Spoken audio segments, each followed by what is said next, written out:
Wow. Wow. We're in the Harry Potter film closet.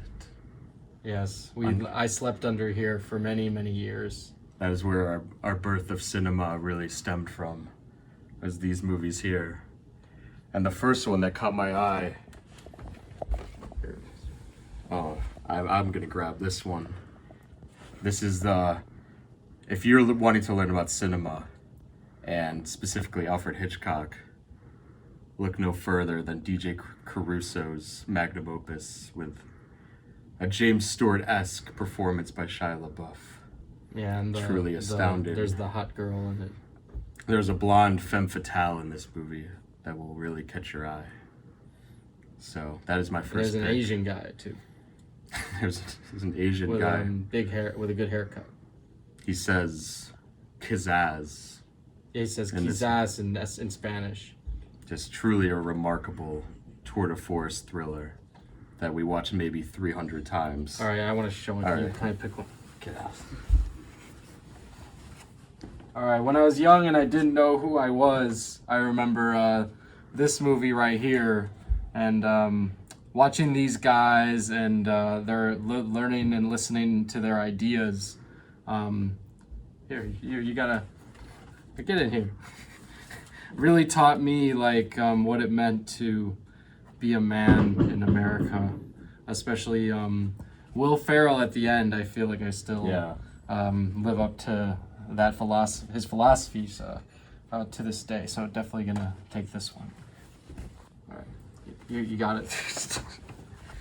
We just ate a large meal, so this is a little tight. We ate a pork chop. I just wanted to say that I feel like this doesn't belong in the closet of cinema. It's kind of an eyesore. So we do not endorse this film. So I'm going to take it just so I could get rid of it. All right, That's my next pick. that's interesting. Okay, here. Are you okay? You're okay? Yeah. My next pick is Secondhand Lions, Michael Caine, Robert Duvall, Haley Joel Osment. 3 Oscar Three of the nominated best actors. best actors. Show the yeah. cover. Yeah, It's an iconic cover. yeah.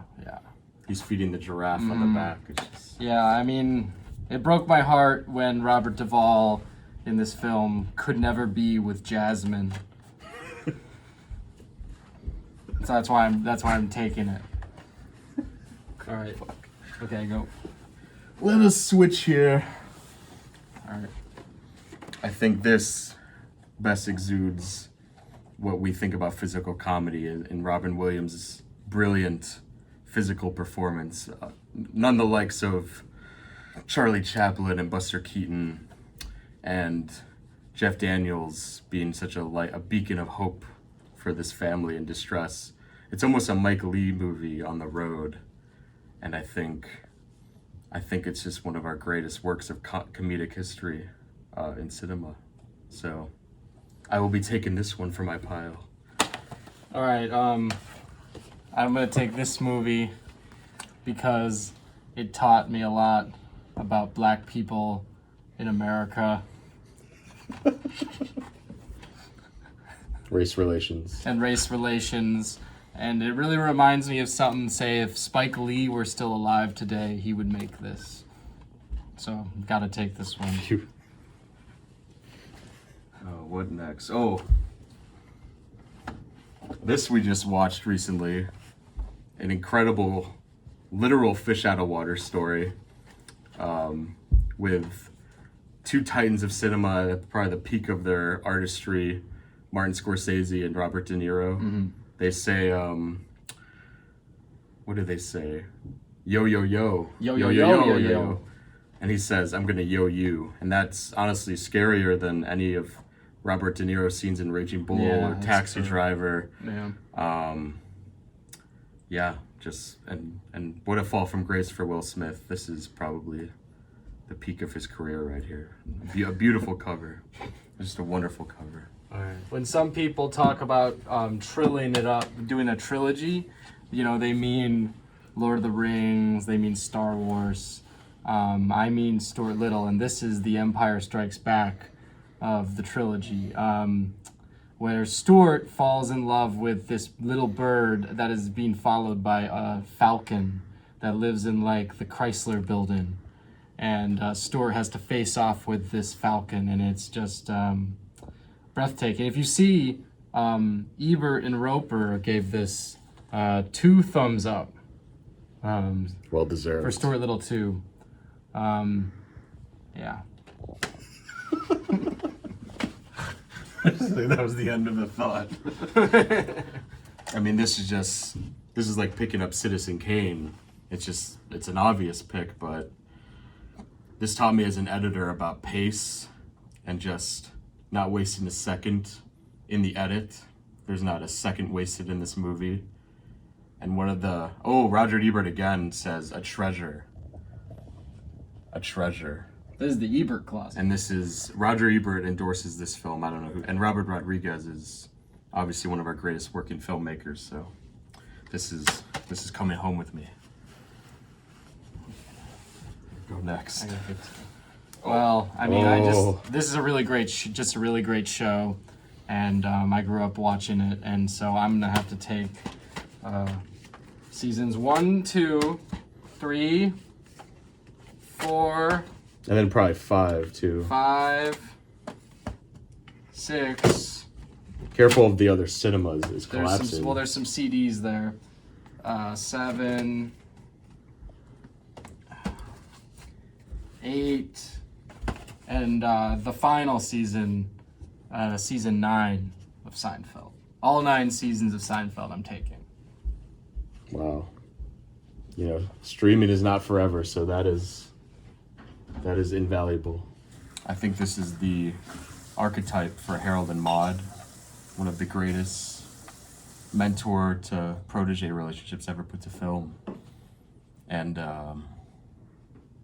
yeah, I have no jokes. I think it's just breathtaking. Well, so sometimes during the long winters, I get very depressed. I get very sad, and this movie it reminds me how important summer really is. The Star Wars movies aren't in here? Oh. No, the prequels, you took them. Damn. Okay.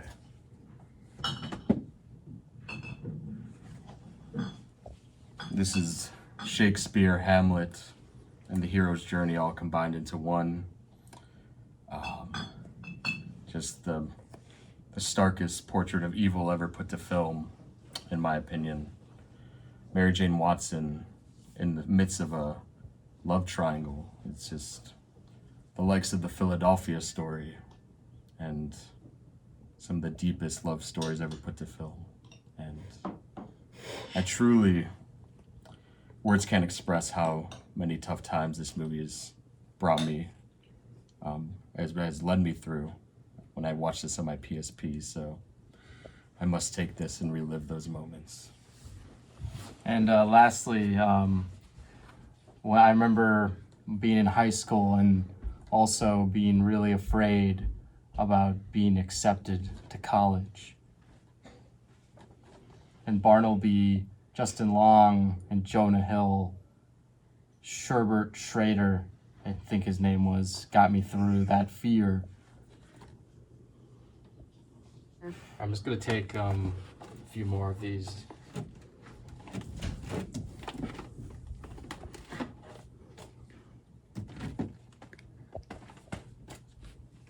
I don't know if that stack's big enough, maybe a little more. Let's go.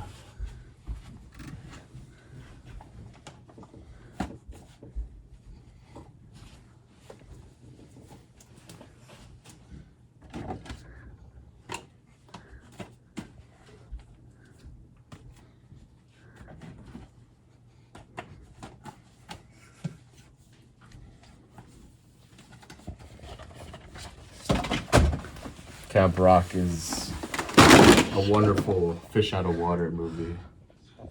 I think that concludes our video today. Thank you.